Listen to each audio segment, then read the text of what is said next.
go to Dr. Nitesh Jain. Nitesh Jain is not a new name here. He is now well known. He has started a Facebook page of Alto, which has done a tremendous amount of work in organizing various webinars, taking up question, discussion of the cases, and so many things like that. He technically is very sound, and he knows what are the requirements of the people, how the things can be done in the Facebook page, how it can be streamed to the various other platforms like the YouTube and things like that. And he's going to tell us that when you are actually organizing the webinars, what is the role of social media? Because as we know that we have a Zoom, but we always take the advantage, as Raju TP also said, that we need to have the advantage of Facebook or a YouTube or USI TV or something like that. So he is going to tell the relationship or the role of social media in the video conferencing. So over to you, Dr. Nitesh.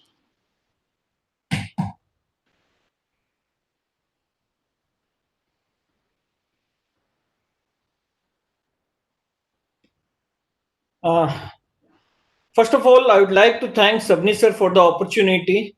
Well, today my topic is video conferencing and social media. My two previous speakers, Rajiv TV sir and Abhijit, have made my part a bit easier. Dr. Abhijit have told us in detail about various platforms, video conferencing platform, and the need for video conferencing or webinar by Rajiv sir. So to start with, my disclaimer is I'm not an expert, and whatever I am presenting today are my own views. There is no conflict of interest with anyone. So with this pandemic, even the world are not spared. We have seen the world leaders are doing video conferencing, and already most of the world leaders are on social media. They have got huge followers. So if we take social media, three major platforms: YouTube, Facebook, and WhatsApp. But if we see, Facebook is leading the race with almost 2.5 billion users. And if we see, most of the people almost spend 3.5 or more than 3.5 hours on mobile. And of this, 50% of the time is being spent on social media. So in the COVID times, more than 76% of the people have admitted they have increased their usage of mobile phone. So whether the pandemic have started the pandemic of webinar, but that's not true. Webinar was started way back in 1980 with real-time text messaging, chats, and in 1996, audience polling, chat, participation, everything started. And Webex in 1999 actually started webinar for almost 1,000 people simultaneously. So, well, webinar in urology, that again is a not new term, and it never started because of pandemic. Again, I have to say, we in Ulte, a Facebook group, started way before pandemic. Of course, it peaked in lockdown period, and many major associations actually followed us. We started way back in January 2020, and early journey with us was not very easy. We had our own share of difficulty with speakers doing all sorts of jugaad to live stream on social media. Even we had our own technical glitches, and our speakers reshot the entire thing, and they have uploaded on Google Drive and link. Thank to our speaker taking all the pains. And this is one of my slides from UCCon Kochi 2020, where I spoke about impact of Facebook in clinical practice. And there I said, probably the future conferences can be attended at comfort of home. But who knew? Just in less than 3 months, almost the major association like American Urological Association, European Association of Urology will do a virtual conference. So virtual will be the new norm, probably, yes, as Rajiv TP sir have said and have highlighted very nicely. So why actually a webinar? Why actually we do live streaming rather than webinar? I will just tell you in brief. Basically, we need to decide what audience we are expecting and how far we want to reach and what are our goals. So webinar are best when we want to keep the event private and we don't want our content to be immortal. In digital world, everything, whatever you post is immortal and it will lie there forever. So in case if you are doing some pet services or tutorials, probably this is not the live streaming is not your cup of tea. There are a few copyright issues of some surgical or innovation which we cannot do on social media platform. In case if you want to give CME points, certificate of participation, then probably we cannot do on Facebook or any other social media, because we cannot have a proper track of people who are participating actually, unless until we have pre-registration. But again, some people may join late, as we have a spot registration in conferences as well. So when actually we need social media, when we want to maximize our reach, and we want to make utilize our existing viewers, and believe me, the shareability is much easier in social media as compared to any other platform. Social media has its own impact. Facebook and YouTube have the largest viewers base, and it is the place where most of the people are. Advertisement is much easier, and we know if you send a mail or a text message, either it lands up in a junk mail or the messages are unread. So most of the time, whatever we text or message does not reach to the people at the correct time. WhatsApp is a closed group, and it has got restricted number. Event handles like in Twitter, like Reminder and at Doc Meeting, plays a very important role in scheduling the meeting and reminding people about the meetings.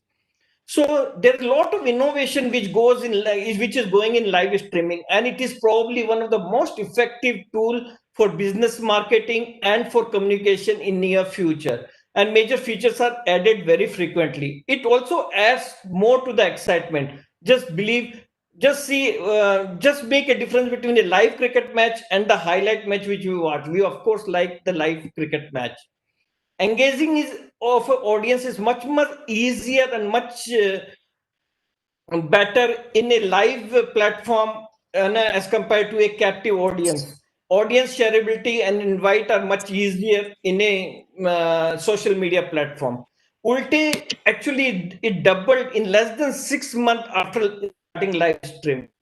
Live streaming on social media also acts as a video marketing, because it has got its own SEO benefit. Live viewers are equal to one video view. So every minute which is being watched over also adds to the overall watch time of a recorded video. Audience retention and viewership is one of the most important algorithm which YouTube uses. And if it is being streamed on a website, it also adds to the organic traffic off. So there is a lot of excitement when we stream live. It also gives us easy push notifications. So whenever we are going live, we can the Facebook or YouTube does the job for us, and easily they send a push notification. Unlike in webinar where we don't get any push notification and can be done only in small groups. We don't have to search for link because it is there only in one particular platform.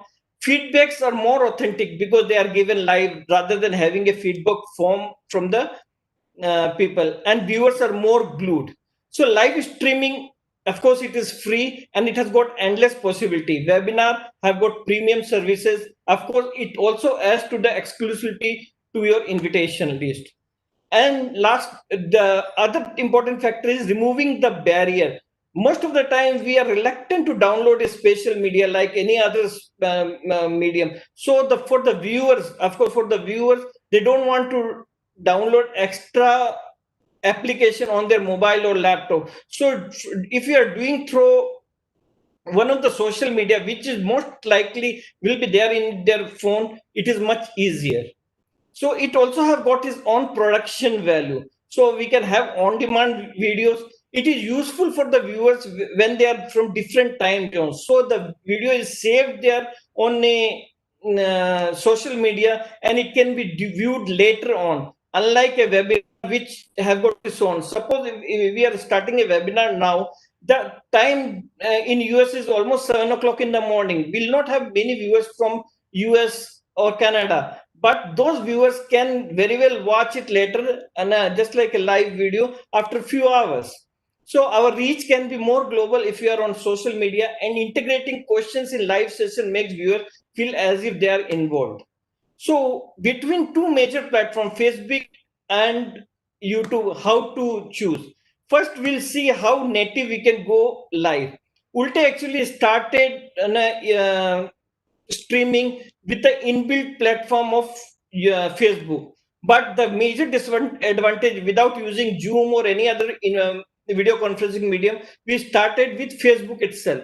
But we faced major hindrance, like the face touch was closed, and in at the beginning only we had to make a choice whether we want to share the screen or we just want the speaker to be there. We cannot toggle between the screen when we are doing direct inbuilt live, and it needed lot of training. The speaker had to be completely on Facebook, which many of the speakers were not comfortable with. So, what about YouTube? YouTube does not allow does not allow screen sharing. PPT presentation cannot be done, and it is very difficult to thread multiple speakers there. And in YouTube, we cannot form a closed community like a Facebook. And in case if you are going to do uh, a live streaming via webcam, then we need minimum of 1,000 subscriber on YouTube. So learning from our mistakes, we got lot of feedbacks, and we used to get lot of feedbacks, and we learned from our mistake how to improve. So as scarf is not the ideal mask, so is the integrated life. So we moved on to the next platform. So what actually we never wanted some platform where users have to download a platform and they have to see. We wanted a platform where they can watch easily and the speaker can be there in one platform. So the team Ulte was formed way back in January 2020 with Dr. Anil, Dr. Tanuj, Aditya, and Rahul, and we worked on. So teamwork makes the dream work. So let us understand why the marriage was necessary between a video conferencing and social media. So why we needed to amalgate with social media? We actually avoided downloading a new platform for the viewers. Because understanding a new platform both for the panelists and attendees is very, very difficult. The advertisement on social media is far reached, and we already have a pool of audience there on social media. So we should not lose that opportunity. So a pre-existing audience is already available. Managing both panelists and attendees on a video conferencing sometimes can be difficult because we may have lot of difficulty. Of course, of late, many new safety features have come in most of the video conferencing media. Most of the people are different time zone, so they can have a on-demand view of the videos on social media, unlike we can do on a video conferencing. And of course, the cost. Initially we started with streaming medium like OBS, but we had our own. It was very difficult for the people to learn, and it took lot of rehearsal before we could do live. We had our own problem. Even PGs also did great job in learning, and they also have presented seminar way back in February. But we had our own problem. Sometimes because of the large bandwidth, the internet was not good or lag time. So many of the webinars were not relayed properly. And sometimes we fail to save the entire session by using a different platform like XSplit. So we Googled and we tried to use many different platforms, right from OBS, Wirecard, XSplit, IAG, Switcher Studio. Name a platform, probably we would have used it. So but we just wanted to find out different platform and how can we do, because at that time in March, no one was doing actually video conferencing. So how actually to choose the best platform? We need what actually we want to accomplish. What are our target audience? Do they have a different time zone? Which platform is most user friendly? And is that platform is safe enough? That security concern is a major thing. And does the platform have the basic features of screen sharing, PIP, and chatbot? Of course, for us, since we are a self-sponsored group, so cost is a major factor for us. So what were the driving action for entire this was we just were focusing on two things, of one from speaker point of view, other from the audience point of view. If speaker wanted a video conferencing medium where they are less disturbed and which is easy to use. Audience used to love a social media because they were having it on their mobile and they hated downloading an extra app. So most of the platform actually offers, as we have seen, Abhijit have already said, most of the platform actually offers all the basic features. So the few major video conferencing platform are your Microsoft Team, Webex, and Zoom. So if you see, Microsoft Team does not allow live streaming, but Webex and Zoom allows. So Zoom and Webex have got good reviews also. Probably we can choose between Webex or Zoom in case. And today we are doing from one of this platform, Webex. So between Webex and Zoom, not much to choose from. Of course, Zoom have got little more features as compared to Webex, but Zoom also is more user friendly as compared to Webex. Pricing not much of difference. The basic model of the Zoom actually have got 100 participants as compared to Webex, so it is little more cheaper as compared to your Webex. So when we compare the various social media platform, there are only two media which offers live streaming of video for unlimited hours. One is your Facebook and YouTube. Others media we cannot use. So we have to choose between these two only. Initially we started with easy talks, but we had our own problem. We actually opted for this media because it was little cheaper than compared to other platform, and it also had the same features and easy to use, but we had our own problem during one of the major meet, so we switched over to Zoom. So one of the major we got this message ki we are not able to start, and in a hurry burry we had to buy Zoom, and because we already had tested many other platforms, so we liked Zoom and we started the Zoom meeting. So Zoom, we bought the basic version. So in case if you're buying a Zoom and you're going to relay on a social media, just go for the basic version, which is very, very cheap. It's only $15 per month, and you don't have to buy many hosts. Just a single host is more than enough. So the basic version is more than enough. Audience, if you planning on social media, the audience can be on social media. Zoom basically is for only for the faculties, and so that the disturbance is less. So with this, we started the era of virtual conferences, and we also had with the Zoom meetings and other, we could actually on social media can divide the hall into hall A and hall B, just like any other conferences. So we were simultaneously running even 2 and 3 talks simultaneously on social media, and people could choose whether they want to see a overactive bladder or a RIRS. Online polls were also created in between the sessions. So suddenly on one day we realized the need of YouTube because artificial intelligence is very crude. All genitally images are flagged. So this gave the birth of YouTube Ulte FB channel. And streaming was better with no censorship provided we kept the video for over 18 years. So video conferencing app, usually most of the video conferencing app have some restreaming app in it, built-in restreaming that I already showed. But those apps are very, very basics, and they can stream only to one platform. The layout cannot be changed, and highlighting of the comment on the screen cannot be done. And we cannot switch between multiple camera and microphone. So we to avoid those things, we can do actually multicasting, what is known as live streaming to multiple channels.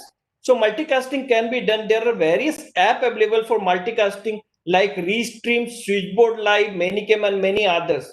Multiple platform can be streaming can be done on multiple platform. The advantage being a wider reach, but multitasking is not everyone cup of tea. The major disadvantage is the moderation. We need to follow up questions in different media, right from Facebook, on your website, YouTube. So you need to follow up each and every question in different media. So moderation is a big headache. You have to toggle between different platform. The questions cannot be taken up completely. Sometimes the voice and video quality can be affected, and there can be some out of sequence delivery may occur. A few other hardware based tools which I'm not going to go into detail. They are usually high end dedicated tools, have got more features, and something they can stream better high definitions videos, and switchover is possible. So what actually is an ideal platform?